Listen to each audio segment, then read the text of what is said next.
मेरे काम की नहीं, मेरे काम की नहीं। किसको सुनाऊं हाल दिले बेकरार का, बुझता हुआ चिराग हूँ अपना मजार का। ऐसा से भूल जाऊं मगर भूलता नहीं, तेरे दम से उठेगा जनाजा बहार का। ये दुनिया ये महफिल मेरे काम की नहीं, मेरे काम की नहीं। ये दुनिया ए महफिल मेरे काम की नहीं, मेरे काम की नहीं। नमस्कार, मैं हूं अनीस उपाध्याय और आप सभी देख रहे हैं कान्हा न्यूज़ बिहार। आज कान्हा न्यूज़ बिहार आप सभी को कुछ अलग न्यूज़ देगा। जी हाँ, जो आप लोग अभी तक फिल्मों में देखते रहे हैं वो आज गोपालगंज ज़िले में हो रहा है, गोपालगंज शहर में। आइए, क्या है सच्चाई। आप फिल्मों में देखते थे कि मुन्ना भाई MBBS, आप लोग सभी कोई मुन्ना भाई MBBS मूवी में देखते थे कि पेशेंट लोग गीत गा रहे हैं, पेशेंट लोगों को खिलाया जा रहा है। जी हाँ, यही वो अस्पताल है जहां से एक पेशेंट का गीत गाते हुए वीडियो जो है वायरल हुआ है। क्या है सच्चाई फिल्म में और रियलिटी में, हम सर से जानेंगे। आइए हम सर से मिलते हैं। सर के बारे में आप लोगों को बता दें कि उनका नाम डॉक्टर आशुतोष हुआ, जो पेशेंट को हमने देखा है कि हमेशा खुश रखते हैं। तो आइए जानते हैं कि क्या है फिल्म मुन्ना भाई MBBS और उसकी जो रियलिटी है उसकी सच्चाई। सर, सर आपका हमारे चैनल में स्वागत और अभिनंदन है। जी, कान्हा न्यूज़ के सभी दर्शकों को मेरी तरफ से नमस्कार और सर, आपका स्वागत। सर अभी तक हम लोग देखते थे मुन्ना भाई MBBS मूवी में, मुन्ना भाई MBBS मूवी में कि पेशेंट को खुश रखा जा रहा है, उन्हें फिल्म दिखाया जा रहा है, उन्हें गीत सुनाया जा रहा है, वे गीत गा रहे हैं। और आपके यहाँ से एक वीडियो वायरल हुआ है पेशेंट का गीत गाते हुए, क्या है सच्चाई? जी, जैसे कि आपको बताना चाहूँगा कि आजकल भाग दौड़ भरी जिंदगी में हर व्यक्ति के पास आवश्यकता से ज़्यादा काम है और लोग तनाव में आ करके तरह तरह का कठिनाइयों का सामना करते हैं, जिस वजह से गंभीर बीमारियां उनको अपने चपेट में ले लेती है और इसका नतीजा होता है कि उनका जीवन काफ़ी मुश्किलों से गुजरने लगता है। इसी का एक पार्ट है किडनी फेलियर। खास करके जीवित किडनी के मरीज होते हैं हाइपरटेंशन और डायबिटीज से होकर के और किडनी खराब करके हम लोगों के पास पहुंचते हैं। तो अब तो है उन्होंने तनाव लिया और उनको नुकसान हुआ, आगे की जिंदगी उनकी खुशहाल रहे, तो हम लोग अपने यूनिट में ऐसा प्रयास किए, एक ऐसा प्रयास किए कि जैसे उनको खुश रखा जाए और एक प्रतियोगिता की तरफ पे वैसे काम किया था हम लोगों ने, जो आपने वीडियो देखा है।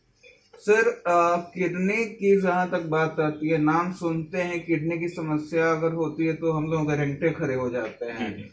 ऐसी किडनी की समस्याओं का गोपालगंज में इलाज, वो तो लोग दिल्ली कलकत्ता दूर तक जाने के लिए सोच बैठते हैं। जी, बताया जा जी, मैं आपको बताना चाहूँगा कि मैं गोपालगंज में 2019 से कार्य कर रहा हूँ। इससे मैंने पहले जो है 5 वर्ष सुमन हॉस्पिटल को दिया, 2019 फरवरी और से लेकर के 2023 मई तक मैं वहाँ काम किया। इससे पहले का मेरा जो कार्यकाल था वो 5 साल में सेंट्रल कमांड हॉस्पिटल लखनऊ को दिया, जो एक फौज का अस्पताल है। उससे पहले मैं जो है 2 साल जो है किंग जॉर्ज मेडिकल यूनिवर्सिटी, जो लखनऊ का सबसे बड़ा विश्वविद्यालय है, उसमें मैंने कॉन्ट्रैक्ट बेस पे काम किया।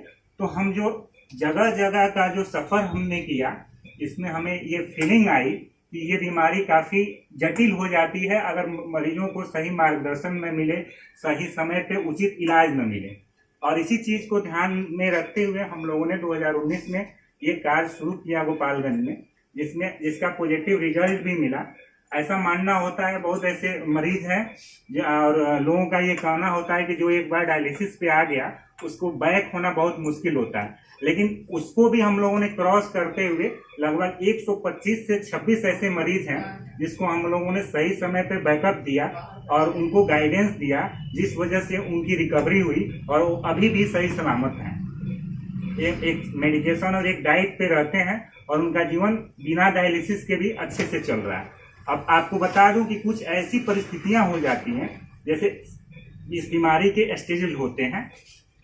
अब रिकवरी की बात करें तो क्रोनिक किडनी डिजीज और पॉलीसिस्टिक किडनी डिजीज जो होती है, इसमें रिकवरी के चांस न के बराबर होता है। अगर जो स्टेजेस के 4 और 5 को क्रॉस कर जाते हैं और पेशेंट जो है हमारी बातों को नहीं समझते हुए लापरवाही बरतता है और अलग अलग इलाज को अप्लाई करता है, तो इसमें जो भी फंक्शन बचा होता है वो नुकसान हो जाता है और अंततोगत्वा उसको या तो डायलिसिस लेना पड़ता है या ट्रांसप्लांट से होकर गुजरना पड़ता है।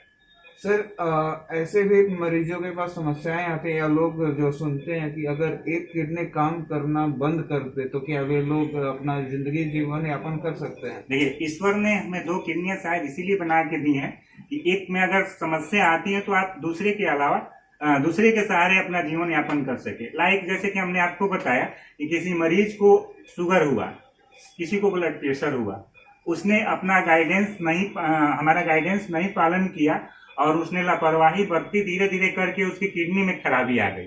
तो किडनी में भी खराबी आती है तो मान लीजिए कि शुरुआती स्तर पे वो पेशेंट को कोई दिक्कत आई, उसने जांच किया, उस समय हम बोलते हैं कि इनको किडनी में बीमारी हुई तो हम लोग एक ठप्पा देते हैं CKD, यानी कि क्रोनिक किडनी डिजीज।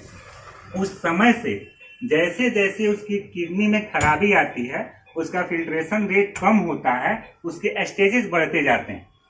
उसके जब CKD होगा उसके बाद CKD 1 हुआ, CKD 2 हुआ, 3 हुआ, 4 हुआ, ऐसे करके जब 4 और 5 को क्रॉस करता है अब उसमें रिकवरी का चांस न के बराबर होता है। उस कंडीशन में भी लोग जो है, जैसे उसका टॉक्सिन लेवल बढ़ते जा रहा है, हम उनको गाइड करते हैं कि आपको डायलिसिस की जरूरत है। डायलिसिस लाइक किडनी का कार्य जो है हम लोग मशीन से करते हैं। अब मरीज जो है इसको अवॉइड करके दूसरा इलाज अप्लाई करते हैं कि नहीं, हमको डायलिसिस पे जाएंगे तो जीवन भर डायलिसिस कराना है और खर्च जो है इसका ज्यादा है, तो इससे लोग बचने का प्रयास करता है, जिस वजह से किडनी में और ज्यादा नुकसान आती है और किडनी में नुकसान आने की वजह से और अंगों में जो है नुकसान पहुंचता है। तो अब तो आप किडनी की बीमारी से परेशान थे, आपको हार्ट की समस्या हो गई, आपके लंग्स में समस्याएं आ गई, आपके दिमाग में समस्याएं आ गई, आपको लीवर से संबंध, तो उस अवस्था को हम लोग कहते हैं मल्टीपल ऑर्गन फेलियर।